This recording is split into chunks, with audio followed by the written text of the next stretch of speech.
something, ma'am? Say. Wait. Hey, Morticia, what do you want? Damn. I'd rather keep it real with ya. Happy Saturday, you guys.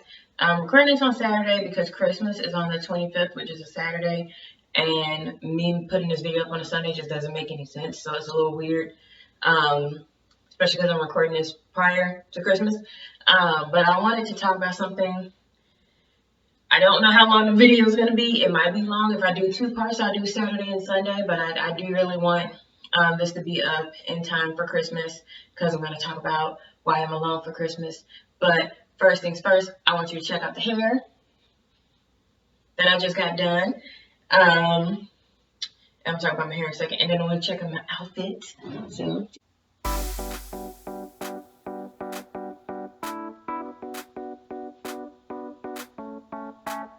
Okay. So I really like this outfit. I don't know why. I put it on today and I was looking at myself and I was like, don't even start with me, Morticia. You in trouble. I told you to stay in my kitchen. Don't you start me out while I'm making my video. Don't argue with me. Don't talk back to me. No, ma'am. Like I was saying. So I want to talk about why I'm alone for Christmas. And the same reason I was alone for Thanksgiving. I don't know if I mentioned it, but I don't talk to my family anymore. And it's really weird because I'm doing this inner child work with my therapist, with both my therapist and my physical therapist. I'm doing all this inner child work, and it's like there's a part of me that is like, oh, I miss my family. I want to see my family.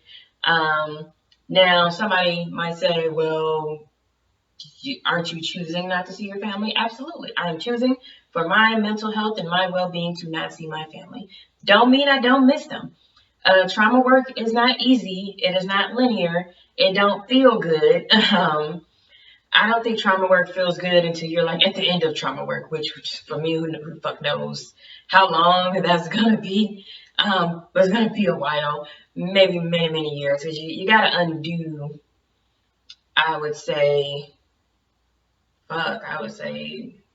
20 years of shit. So I guess I got 20 more years to undo. I don't know how long it takes. It depends on the person. But yeah, I've been doing trauma work before the pandemic. It was kind of identified that there was the possibility of me. Morticia's in trouble because she was licking the counters in my kitchen and she's been licking my plates and my sink and trying to like lick whatever food's on them off of them. And so she's in timeout. So, matter of fact, let me close this door. Sadie is actually sitting outside Morticia's door like, are you gonna let her out? Like anytime I put Morticia up, Sadie gets all antsy and it's like, oh, let her out. And I'm like, no. Wasn't you just coming to get me because she was eating your food? And she came up to me and was like, meow. And I was like, what's going on? And Morticia was eating her food. So I'm like, sometimes she got to go in timeout. Once she learned to act right, she would no longer be in timeout. Yeah, so around 2019 was when it was brought up that there was a possibility. Yes, ma'am. I love you too, baby. There was a possibility that I might have some trauma or some type of trauma. And it was weird because I've been in therapy for a long time. I've been in therapy. I was in therapy when I was probably like in elementary. I think I stopped around middle school or right before middle school. And then in high school, I had like a whole mental breakdown and ended up back in therapy again. Well, I went to a facility and then I didn't do therapy until college again. And so never in all of the times that I've been in therapy did anyone mention anything about trauma work, which goes to show that not every therapist knows what the fuck they're talking about, or is trained to actually deal with real issues, because I feel like a lot of people have trauma and it feels like you have to go doing all of this like extra work and searching and stuff to actually like get your actual issues dealt with, like your actual needs met, is just annoying to me. Yeah, so it wasn't until then, and I think at that point, like after I graduated, I started seeing this new therapist because obviously I wasn't seeing a therapist from college because I couldn't anymore, and it was after this terrible trash job I had that I talked about in the video about Black women. No, Sadie. In the video about Black women, that I started like having these just like nightmares and flashbacks, and I was feeling like a lot of chest pains anytime I had to go near the area where I used to work. And my therapist was like, "Well, you might have some trauma." Um, and then she like had me talk to her other friend therapist because she went on leave, and she had me talk to someone else about trauma. But I really didn't talk with that person about trauma a lot. I talked with them about like a relationship that I had that was going wrong, not a romantic one, but a friendship that was going wrong, like they do. It wasn't until the beginning of this year that I actually started to do trauma work. So even last year, I was in a situation where the trauma therapist said, "We cannot do trauma work until you are in like a stable situation," meaning you know your job is stable, your relationships are not constantly triggering you and causing you problems, which is really, really hard considering all my relationships do that, especially with my family. But it wasn't until the beginning of this year, of 2021, that I actually started doing EMDR. And I have talked in the videos past about trauma, about PTSD, about EMDR, about what EMDR does and how it helps. And I did have some success with one trauma, which was like, I would call it a baby trauma, which all traumas are bad, but like I would say this one was a baby trauma because it happened to someone else and I was there versus it happening directly to me. So we were able to work through that one. And then I literally like wrote out a trauma timeline. So I like started at birth and then went up to present day and went through all of the things that I felt were traumatic in my life that were trauma. And we tackled one that I thought was a smaller issue, and we were tackling the trauma for months. And it was very, very taxing on me mentally and emotionally. And it was really hard because my family is very big on gaslighting. They're very big on projection. They're very big on, me being kind of the scapegoat for issues that they don't want to deal with. So they'd rather just say I'm the problem instead of actually dealing with the problem. Hello, Sadie. And so it was weird trying to like tackle that trauma and also still going around my family members and dealing with like my siblings and my mom and all of that. And I think it was around last year that I officially decided to stop talking to my father. And then at a certain point, I decided to stop talking to my father's wife, even though I had a good relationship with her. And so that whole side of the family was cut off because I'm not going to see them if I'm not seeing them through my father. So that was cut off then. And then I went through periods where I cut off contact with my mother. I would cut it off. I would come back. I would cut it off. I would come back. Because I just got to the point where it was just I was not able to handle it. And I was talking to my therapist about it because what I thought was going to happen was I thought I was going to do the trauma work, heal from the trauma, and then I would be able to be around these people again. Because the way that I had been treated and the narrative that my family had presented to me growing up was that I was the problem. I was the only one who had a problem with this, or that. I was the irrational one. I was the one who's, upset for no reason. But as I started to delve into these traumas and I started to really address some of these, like, I guess maybe injuries, I would say, yeah, definitely like some kind of mental injuries or traumatic situations that did involve certain people, it became harder and harder to be around the people who were involved in these traumatic events. Because I just had a lot of feelings. I had a lot of emotions. When you're going through trauma work, you're going to get emotional, not just while you're actively in the session, but like outside of the session too. You're going to have nightmares. You're going to have flashbacks. You're going to be thinking about stuff. You're going to be ruminating on stuff because it's going to be what's in your brain. And so that's kind of what was happening to me. And I tried to explain to my family that, I'm doing this trauma work and it's really, really hard and it's got me emotional and it's hard to be around people, period. I just said it like that. But in reality, it was hard to be around my family because a lot of my trauma revolved around either something a family member did to me or things that happened and the family was all there, or things that happened and everyone in the family knew that it happened but they blamed me or something. You know what I mean? Like it was always some shit. And it became even harder to like actually be around those people. And there's also the issue of like when you have trauma as a child, which I did, the issue of like you having all this family around who no one protected you from these things too. So you get all these feelings that kind of like are bubbling to the surface of like, why don't you love me? Or why wasn't I good enough? Why didn't you protect me? Why didn't you help me? Why didn't you stop this? Why didn't you say something different? Like all that stuff is happening. And then I'm supposed to be just going over my family house and being around all these people who caused all this trauma and acting like everything's cool. And I can't. I ain't that type of person. That's why I always say I gotta keep it real with you, because I don't know how to be fake. I can't. It hurts. It physically hurts to be fake. So it was just becoming harder and harder and harder. And I would start doing a thing where I would just only see like one family member at a time, like my sister or one cousin here and there. And even that started to become harder and harder.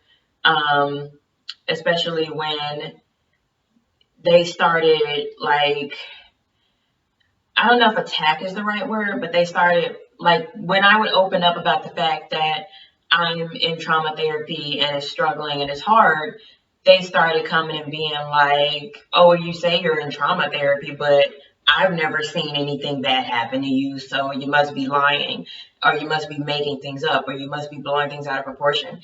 And that's really triggering because it's like, what the fuck, man? Like, did I have to get sexually assaulted at a family function in front of everyone for a trauma to have to exist in your mind? Like, not all traumas happen when a bunch of people are around.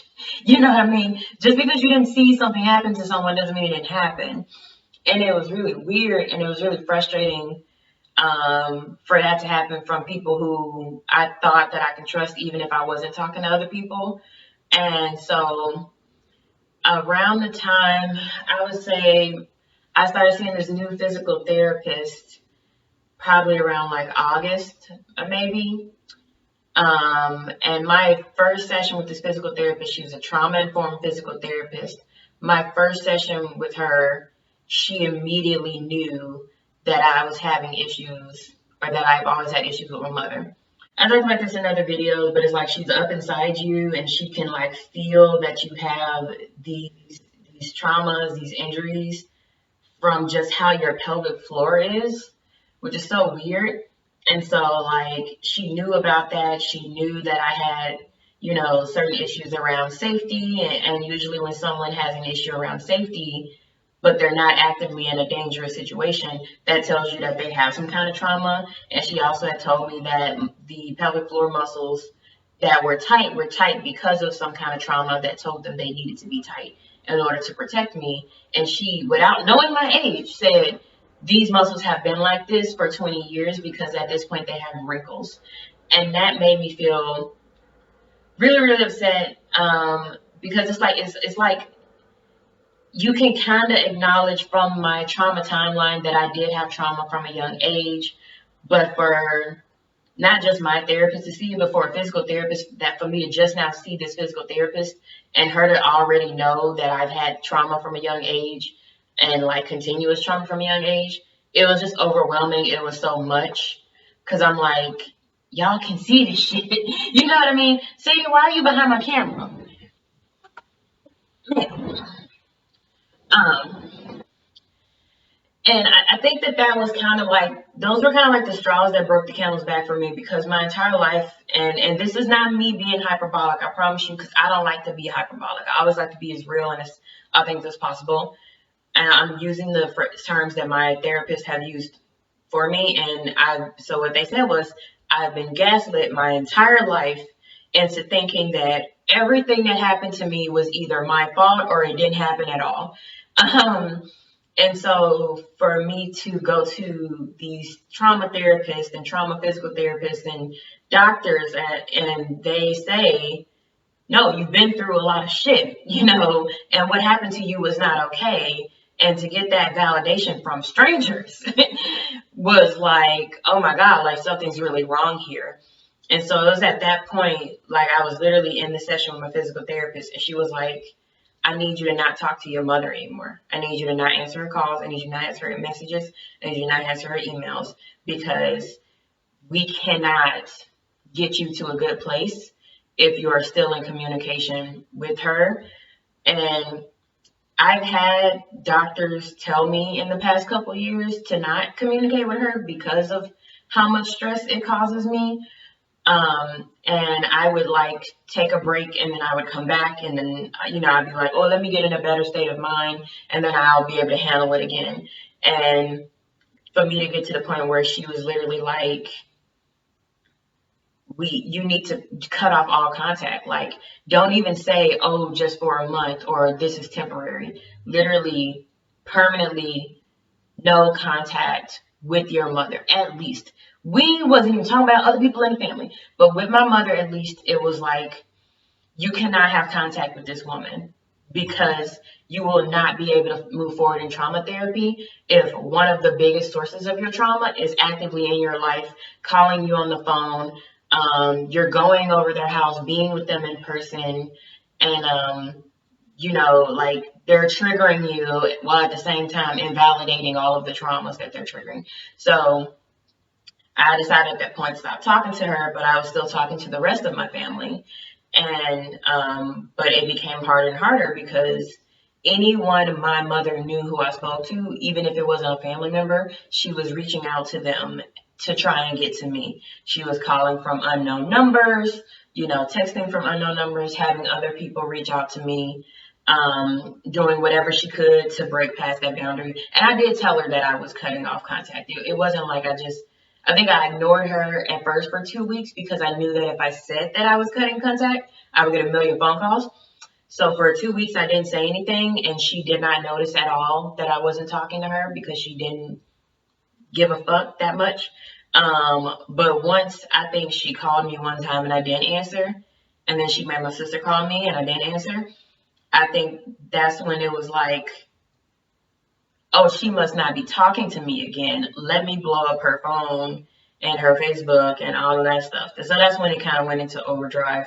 I know I'm not giving you guys a lot of justifications for why. It's not something I really want to delve too deep in, but I'm just kind of giving you, like, this is what's been happening the past few months. I don't want to be put in a situation where I have to literally justify every single action that I take on my path to healing, because I just want to focus on healing. But I'm telling you this because I know that there are a lot of people, a lot of women, I've met them this year, who have just not good relationships with their mothers. I don't know what it is, but we just don't. But for me, it's not just my mother at this point, because she has mobilized the entire family to be on her side.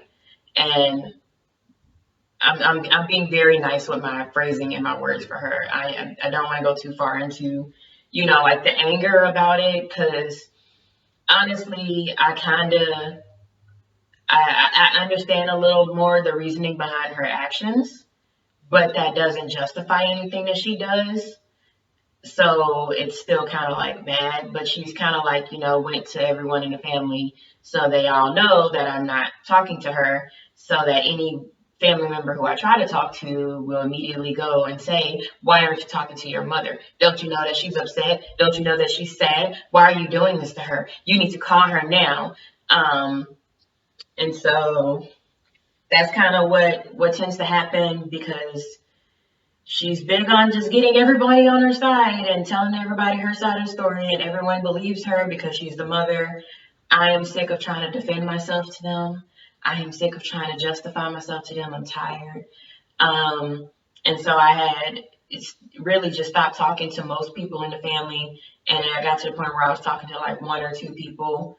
But anyone who I was still having communication with, she was going to them.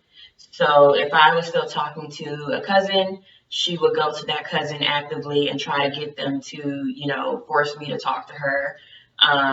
Or set up situations where I would go to see them and then she would pull up and try to do stuff like that and try to get them to be on her side and agree with her and, you know, basically just turn them against me, basically. Um, and I know that that person may not have felt like they were being manipulated against me, but they were. Um, and honestly, that's the issue. I really can't. I don't have time to try and like unmanipulate people. That's not me. I gotta unmanipulate myself. And even with my sister, I tried really hard to maintain a good relationship with my sister because I felt like she needed me and I wanted to support her. And my mother just ran through my sister, took complete control of her, and tried to use her to get to me as well. And so I was like, I have to block my sister now, which really hurt me to have to do that. But I honestly, and I told my sister that I was blocking her. I honestly felt like it was the right thing to do because of the fact that as long as my mother knew that I was in contact with my sister, she was going to use my sister to get to me and constantly have her in the middle of whatever shit was going on between us. And that was so much stress on her. And I don't believe my sister deserved to be put in the middle of us like that. And so if my mom knew that my sister was blocked too, then there was no stress on my sister or pressure for my sister to convey messages and stuff like that. So I blocked my sister. It got to the point where there was one cousin I was still talking to, and basically what happened was I went over her house to see her, and her mother, my mom's sister, was, coming to me, why don't you talk to your mom? Why don't you talk to your mom? Then my cousin was like, why don't you talk to your mom? Why don't you talk to your mom? Then I find out from my aunt that my mom was coming over there. So my mom knew that I was coming and was going to come over there. My cousin, I asked her if my mom would be there, and she told me no. And I went over there under the assumption that my cousin told the truth. And in reality, she had lied, and they wanted to set up some type of confrontation. And it was very, very triggering, very invalidating, being put in a position where it's like, I'm not going to believe you until you give me every detail of every single trauma that has ever happened to you in your life. And even then, me knowing them, they still would not believe me. Like, I could tell any trauma, like I could literally be like, I was sexually assaulted by my mom's boyfriend. I'm just throwing this out here. That's not an actual thing that happened to me. And they would be like, it was your fault because you were wearing shorts when he came over. Like, that's how my family is when it comes to someone trying to heal from trauma. So I knew that trying to tell them everything that happened to me was not going to do anything. And they were just sitting there pressuring me, demanding that I tell them things and telling me that whatever it is probably, I'm blowing it out of proportion. It's not even that bad. And it was very triggering. It was very invalidating. And I was very upset. I felt betrayed. I felt lied to by somebody who I had been vulnerable with multiple times, who had told me that they were a safe person to express my feelings to. And I even told my therapist about it. And my therapist, I have two therapists, the trauma therapist. She got attitude. I love her. And then I have another therapist who's much more softer and nicer, who usually does like devil's advocate or stuff. When I told her about that, she literally just looked at me and was like, I am so sorry. That was not okay. That should not have happened. That person should not have done that to you. You did not deserve that. And I got really, really emotional, and I was like, yeah, I can't do this anymore. And so I resolved to make myself as independent as possible, because my mother is very big on me having to depend on her. Like, that's a big thing for her, is her kids being dependent on her. So I got my own car insurance. I got off of her car insurance without her knowing, without her permission. I got my own cell phone plan, got off her cell phone plan without her permission. In the long run, I mean, it saves her money not having to pay any bills for me, but she was very, very upset about that. And I sent her a message saying, hey, I'm off your car insurance. hey, I'm off the cell phone plan. Um, it's not a discussion. I am paying for all of my own shit. I'm paying my own rent. I'm paying my own utilities. I'm paying my own car insurance. I pay my own car note. There's nothing, you are not going to be supporting me financially in any way. And that should be, and a normal parent would be happy about that. But I don't have a normal parent. So she was very, very upset. But I blocked her after that message. So it was not going to be a back and forth. And um, the person who like betrayed me and everything, they started messaging me like, "What did you do? What did you do?" And I told them like, "Hey, I got my own car insurance. I got my own cell phone plan, and I'm officially paying all of my own bills, and no one else is helping me." And she was like, "You're doing too much. You're blowing this all out of proportion. You're being extra. Why you gotta be like that? Like I did something wrong." So I blocked her. Went on social media, blocked her. Tried to reach out to my sister-in-law, technically not part of the family, and I was talking to her about things that were going on. And how to say this, I understand now that she was coming from a place of grieving the loss of her parents. And so it was hard for her to deal with someone like me who had parents who were alive, but I don't want to be in a relationship with them, to have a relationship with them. And her having lost her parents that was the perspective she was coming from. So I understand that. And I feel sorry that she is going through that type of grief. And I hope that she is able to heal from that. However, the way she treated me and the way she talked to me about not having a relationship with my parents was very disrespectful, invalidating, and condescending, and not what I needed in my life. So I have to block her too.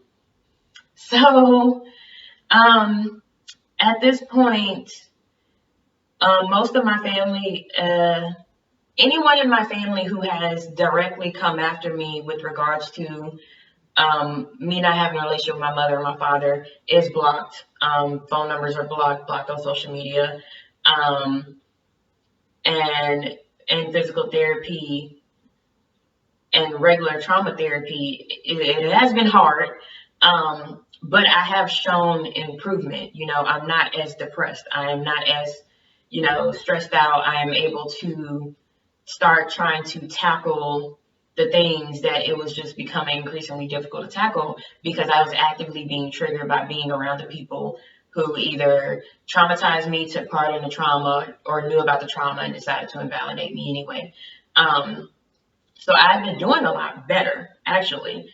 I've not been depressed. I was able to, go to Mexico and, be brave and have like a good friendship and have a great time and everything. So I can see where I'm definitely getting better mentally by not being around those people. And then something else happened.